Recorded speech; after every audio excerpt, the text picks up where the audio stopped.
해병대 예비역 연대는 왜 만들었냐면요. 저희 해병대 전후에다가 요청을 많이 했습니다. 이거 해병대가 나서서 목소리를 내야 됩니다. 작년에 박정훈 대령 구해야 됩니다라고 했는데 홈페이지에 글을 쓰면 그걸 다 삭제해요. 해병대 전후에 중앙회가. 그때 거기 김은국이 부총재하고 있을 때잖아요. 그거 다 삭제하는 거예요. 그러니까 그때 저하고 같이 하는 그 정원철 회장이라고 혹시 TV에서 보셨죠? 네.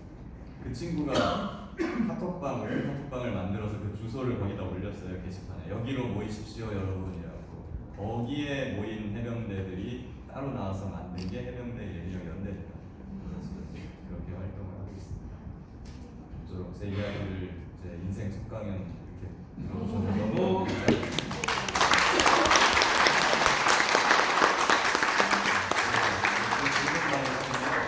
먼저 받고 그 요거 강연에 대한 얘기도 괜찮고 제가 처음에 강연 제안 받을 때는 제 예전에 서대문갑 출마했던 얘기나 아니면 제 개인적인 그런 질문도 좀 해도 된다고 하시더라고요.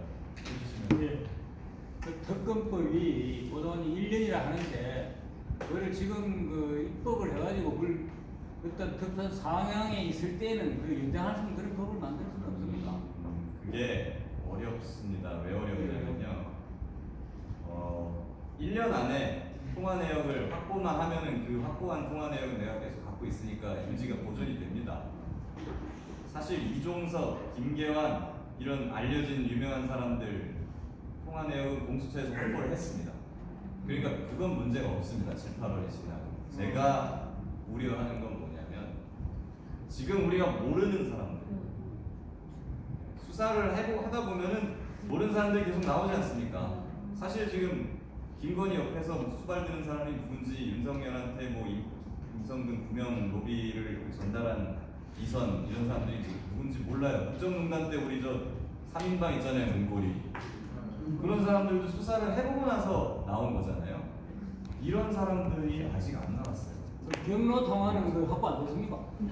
통화 내역은 확보됐는데 뭐라고 했는 그 녹음이 되어 있지는 않습니다.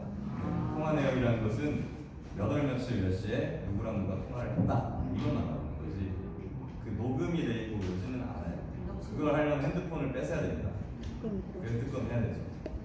그래서 누군지를 알면은 지금 공수처가 통화 내역을 확보하지만 누군지도 모르는 대통령 비선들은 아직 누군지 모르기 때문에 확보를 할 수가 없어요. 통신사에다가 홍길동 통화 내역을 줘봐라 이래야 되는데 누군지를 모르면 받을 수가 없잖아요.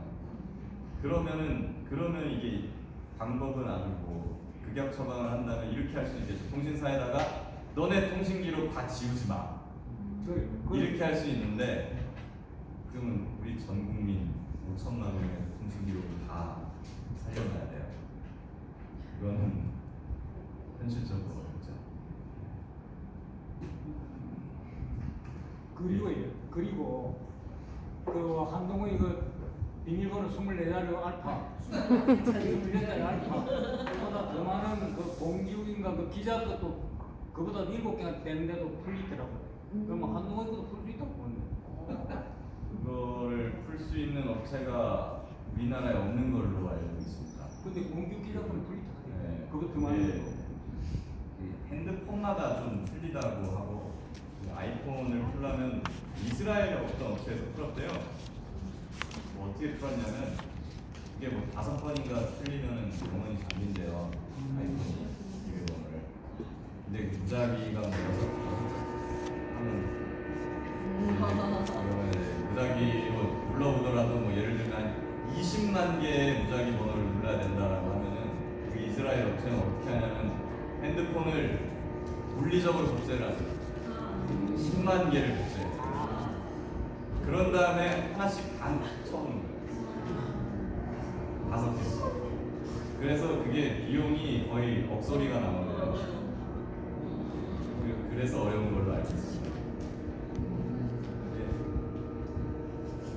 예, 이번에 안 좋은 일이지만 또 변호사님이 이렇게 스타 되시고 우리나라 그쪽의 문제점은 이번에 그 전문회를 하면서 임성근의 그 재능이 나왔잖아요. 그 지시를 하고 최소 살인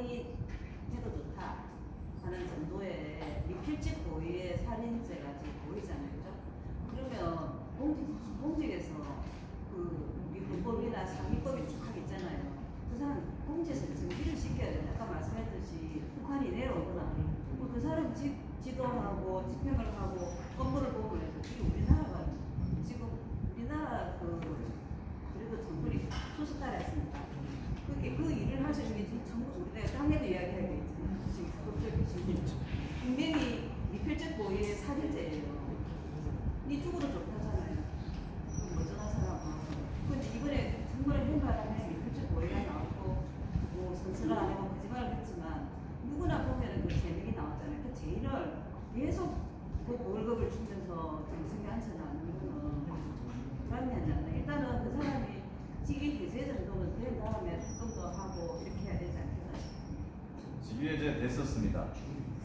원래는 물론 됐는데 작년 7월 30일 날 국방부 장관한테 박정훈 대령하고 김기현 사령관이 가서 수사 결과 보고를 했고 장관이 결재했죠. 네. 그때 김기현 사령관이 다 끝나고 나서 다 나가봐 한 다음에 장관을 복대를 합니다.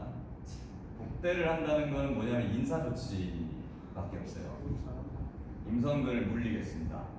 그리고 임성근의 후임 사단장 2명 후보자가 있습니다 하고 이종석 장관한테 2명을 추천했어요. 그리고 임성근은 내일부로 직무 배제시키겠습니다. 이 장관 오케이 했어요. 그래서 다음날 임성근이 직무 배제가 됐고 실제로 출근을 안 합니다. 근데 그날 갑자기 이제 11시에 경로 전화가 이종석한테 오고 임성근이 복귀를 했고 우리는 이때 언론 브리핑 취소, 경찰 이첩 보류, 뭐 박정훈 항명 뭐 이것만 생각하잖아요. 알고 있죠? 그때 임성근도 같이 복귀를 합니다. 그래서 휴가라는 말이 나와요.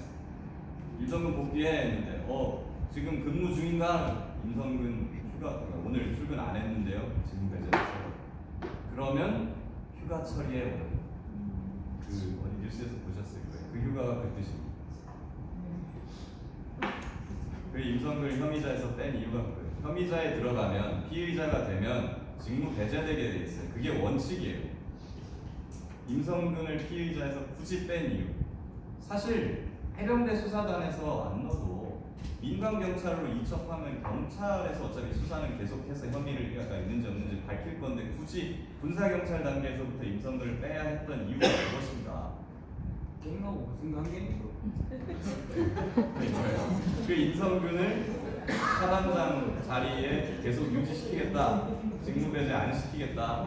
직무 배제 안 시키고 사단장 자리를 유지하려면 피의자가 되면 안 되는 거예요. 그러니까 그 혐의자에서 빼라고 한 겁니다. 그러니까 임성근이가 미필적 살인죄, 살인 미수죄 그 위에 동료들은 살인 미수잖아요.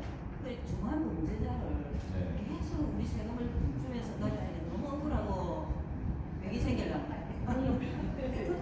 답답합니다. 네.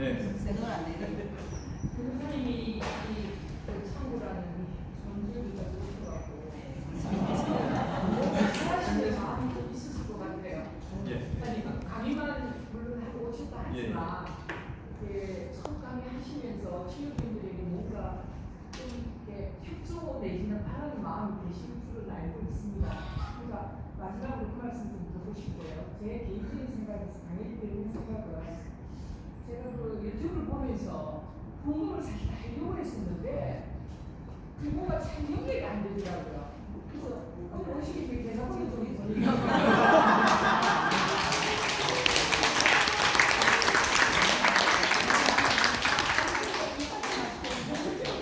지금 우리가 뭐 유튜브 보면 여러 가지 그 나무한 그뭐 금융이 시작해가지고 여러 가지 계획서 주가 조달에 임무 시기하고 여러 가지 했는데 그건 뭐 공부에 나쁜 게 있는데 현실적으로 우리 지금 오늘 이런 날 모자 돌려. 좀 리얼하게 솔직히 강원도보다 좀 높은 자리에 계신 분들입니다. 그래서 다분히 마시고 집중도 안 돼서 학교를 좀 해줄 수 있겠다 생각을 개인적으로 하고 있고요. 그래서 사실 그런 보고 대답은 그다음에 우리가 도와줄 수 있는 역할이 게시판을 물어보면 해병대 단체로 내려요. 그래서 그 청원을 올리고 노래 등록 3년 정도 할 때부터 사실 이게 청원이 있었고 문제인데 그것도 약간 그 영상대로 바뀌면서 하나를 좀 이렇게 만들어 놨더라고요. 그래서 그거를 좀 우리가 영상에 계속 이렇게 끌려가지고 좀 이렇게 시끄럽게 골치 아프게 할 필요가 있겠다는 생각을 했습니다.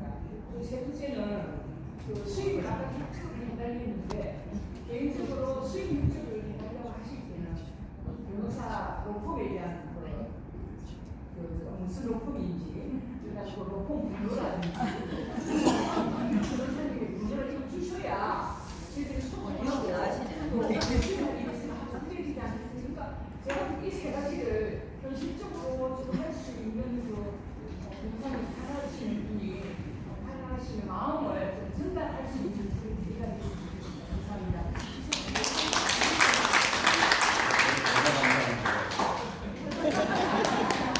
감사합니다. 제가 명함을 여기 일단 놔두겠습니다. 명함을 일단 이만큼 가져왔어요. 그래서 그걸 일단 갈 때 여기 놔두고 가겠습니다.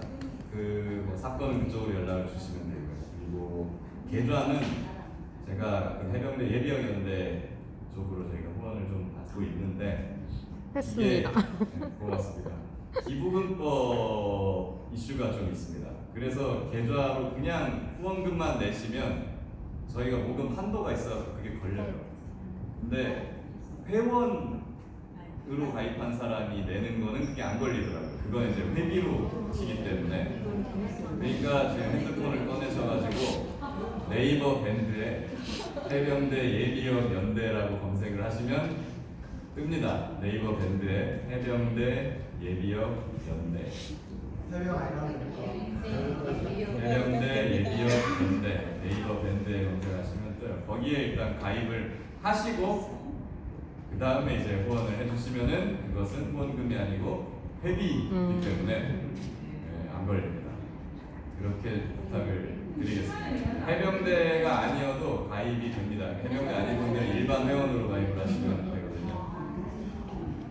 그게 좀 복잡하더라고요. 제가 그 모바일 위반 폰으로 가는 복잡해서 지금 우리 중국법 위반에 10만원 나는 했거든요. 네, 저희는 이제 기부금품 모집법으로 걸려가지고 기부금품법상 보금이 좀 정부에서 그걸 하나 여러 어려움이 나올 있어. 밴드 나올 지역구에서 제가 듣기로는 변호사님 기능이 참 독특하고 화려하다고 그러는데 이것과 그걸 일반적으로 갖다 놓고.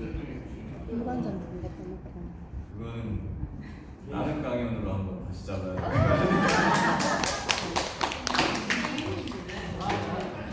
예, 맞습니다. 예, 맞습니다. 거기 가입하시면 거기 가입하시면 네, 양력만 설명을 아마 좀 아시는 분들이 계실 텐데 저는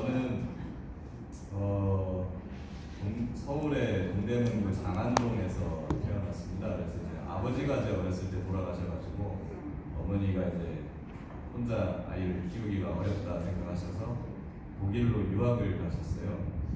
그때 작은 할아버지가 광부로 독일에 화덕 광부로 갔다가 정착을 해 계셔가지고 어머니가 이제 거기를 가서 유학을 하셨는데 그냥 독일 사람을 만나서 재혼해서 그냥 정착을 하시는 바람에 제가 독일로 중학교 때 가서 한 3년 정도를 살다가 왔습니다.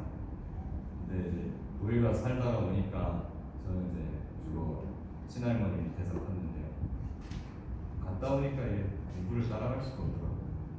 그래서 학제 문제도 있고 그래서 이제 검정고시를 받고 그래서 수능을 여러 번 좀 쳐가지고 대학을 들어갔습니다. 서강대 경제학과에 들어갔죠.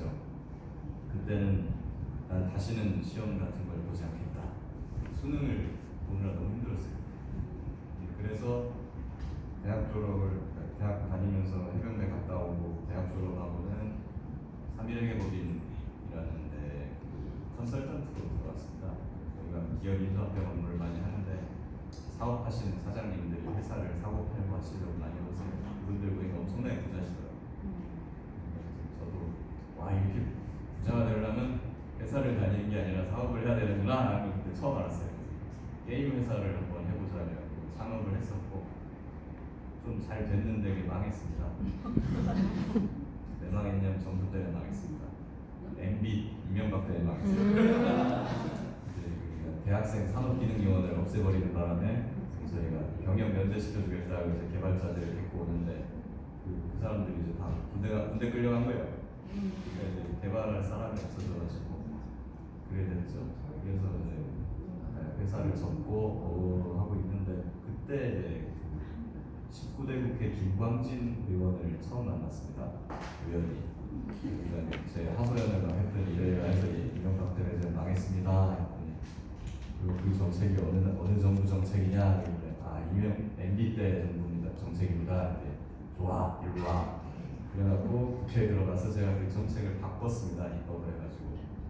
근데 제가 그걸 법을 바꿔놓고 뭐 여러 가지 일을 했는데 그거 한다고 이제 제 후배 창업가들은 잘 되지만 제 회사가 살아나는 건 아니잖아요. 그래서 이제 뭘 할까 하던 중에 이제 보좌진을 하면서 법을 막 바꿔보고 하니까 재밌더라고요. 법이라는 게. 그래서 로스쿨을 가서 공부를 하게 됐고 검사가 됐다가 변호사를 하다가 지금 이러고 있습니다.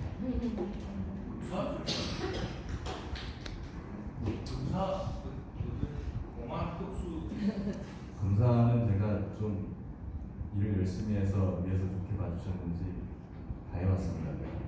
처음에 가면 이제 교통, 성폭력 이런 거 하고요. 그런 걸 열심히 하다 보면 이제 강력 이런 걸 하고 거기서도 이제 제가 조폭을 좀 많이 잡았어요. 그러니까 영업 잘하겠다 해서 이제 특수하고 공안하고 이렇게 하고 나왔습니다. 그 당시에 이제 추미애 법무부 장관이 윤석열 사단을 다 지방으로 날려버릴 때가 제가 부산 서울시청에 있었는데 다 날라오더라고요. 그래서 이제 윤사단 검사님들하고 제가 많이 친합니다. 특수를 해봤습니다. 특수부에는 없었고 그 지방의 작은 청들은 부산 서부나 이런 데는 특수부가 따로 없고 형사 1부, 2부, 3부 이런 식으로 있잖아요. 3개까지 있으면 마지막 부, 형사 3부, 끝에 부가 특수부입니다. 특수가 왜 거기에 있었죠. 네. 질문이 많으신데요. 더 이상 질문이 필요 없으시면 마무리해도 되겠습니까? 네. 그 2부 특강을 마치겠고요. 변호사님, 첫 강의라고 하셨는데 저희 괜찮고 지역위원회에서 해주셔서 진심으로 감사드립니다. 다시